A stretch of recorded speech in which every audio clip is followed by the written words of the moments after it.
Pour terminer cette soirée, je vous propose de faire mieux connaissance avec le nouveau président de la République française, Chirac, Jacques René, 62 ans, 1,89 m, entré en politique il y a 33 ans dans le cabinet de Georges Pompidou, fondateur du RPR, maire de Paris depuis 1977, 2 fois Premier ministre. C'est sa 3e candidature à l'Élysée. Cette fois, il a joué son va-tout et il a réussi à forcer le destin.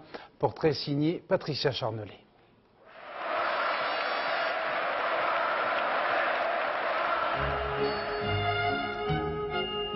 Jacques Chirac a été un enfant aimé, adoré par sa mère.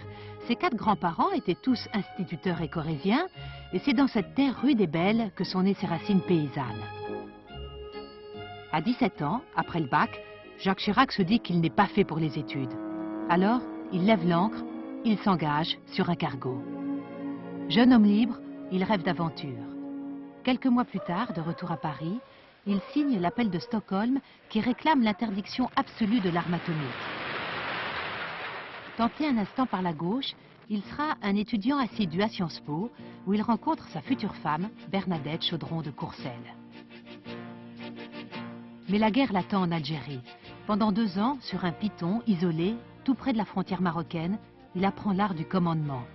À son retour en France, après l'ENA, il entre au cabinet de Georges Pompidou et à ses côtés, il découvre l'engagement politique et il prend des leçons.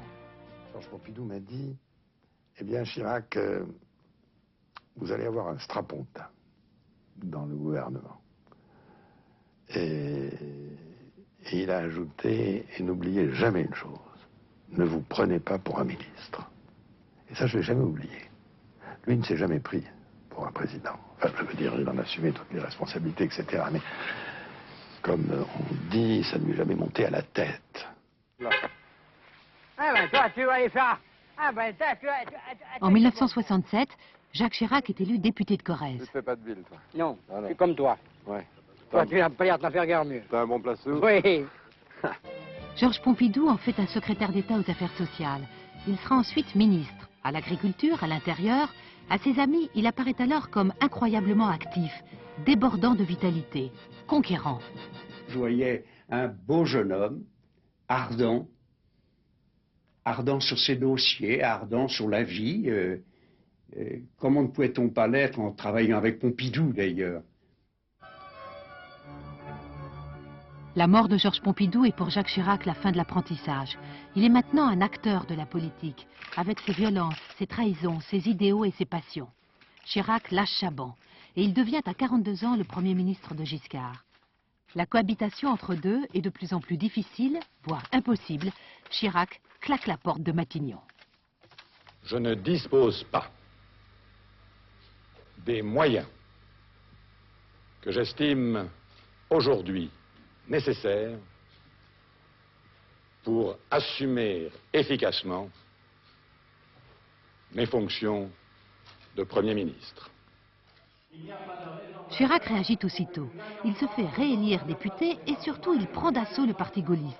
Les barons de l'UDR ne peuvent résister à son esprit de conquête. C'est la naissance du RPR en 1976. Jacques Chirac, président du Rassemblement pour la République.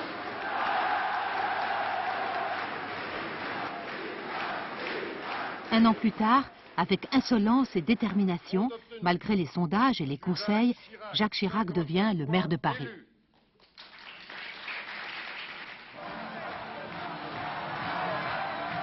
Commencent alors des années plus difficiles. C'est en 1978 l'appel de Cochin, un véritable pamphlet contre Giscard, alors président de la République. Chirac y stigmatise le parti de l'étranger et cela a des effets désastreux. Le mauvais score du RPR aux européennes et l'image de Chirac qui apparaît agité, influencé par ses conseillers Marie-France Garot et Pierre Juillet, dont il se séparera peu après. 81, il est candidat au présidentiel, il est devancé au premier tour par Giscard et Mitterrand, mais déjà, il prend date pour l'avenir. Leur confiance me donne la force et l'espoir. Elle me sera précieuse pour continuer à défendre les idées auxquelles je crois et qui, un jour, je le sais, l'emporteront. 5 ans plus tard, Jacques Chirac prendra sa revanche avec la victoire aux législatives de 86. Il entre à Matignon. Un nouveau face-à-face commence. François Mitterrand aura l'avantage.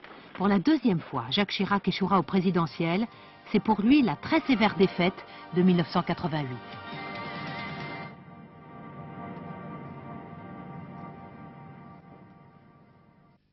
Je souhaite bonne chance à la France et bonne chance aux Français. Quoi qu'il advienne, tous ceux qui se sont rassemblés autour de ma candidature sont porteurs d'une espérance. Une fois de plus, Jacques Chirac rebondit.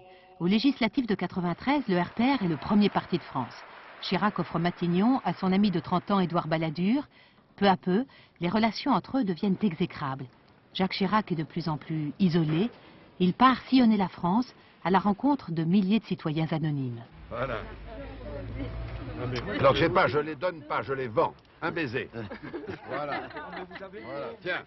On a découvert un Chirac complètement seul et complètement résolu à, disons, passer d'une carrière qui était belle, mais qui était accomplie à un destin. Le destin, c'est la rencontre d'un homme et d'une idée avec un peuple. Après l'avoir souvent boudé, les Français ont jugé Jacques Chirac autrement, comme s'ils avaient senti que l'heure était venue pour cet homme de 62 ans d'être le président.